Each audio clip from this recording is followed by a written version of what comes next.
आशा की किरण, आशा की किरण।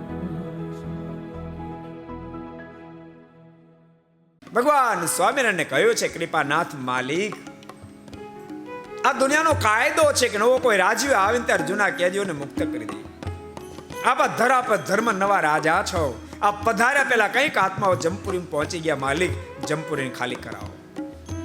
અને સુરત મુનિ કે પ્રતાપશી, ભગવાન શ્રી હરિએ મને જ આજ્ઞા કરી, સુરત તમે જમપુરી જાઓ, જમપુરી ખાલી કરાવો. પણ કૃપાનાથ કેમ શક્ય બને તમે જમપુરીમાં જાઓ, ત્યાં સ્વામિનારાયણ નામનો ઘોષ કરજો, ધૂન કરજો, જમપુરી ખાલી થશે.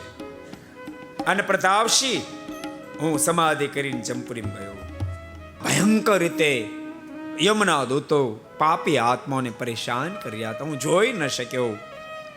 તાળી વગાડે સ્વામિનારાયણ સ્વામિનારાયણ સ્વામિનારાયણ નામનો જે ઘોષ કર્યો, જમના દૂતો ભાગી છૂટ્યા. એ જ વખતે ભૂમાપુરુષના લોકમાંથી વિમાનો આવ્યા અને તમામ પાપી આત્માઓ ચતુર્ભુજ સ્વરૂપ ધારણ કરી ભૂમાપુરુષના લોકમાં પહોંચ્યા, જમપુરી ખાલી કરાવી. अगर ये वीडियो आपको पसंद आया हो तो लाइक करें और शेयर करना मत भूलिए. सब्सक्राइब करें सरदार कथा चैनल को और बेल आइकॉन पर क्लिक करना मत भूलिए लेटेस्ट वीडियो सबसे पहले पाने के लिए.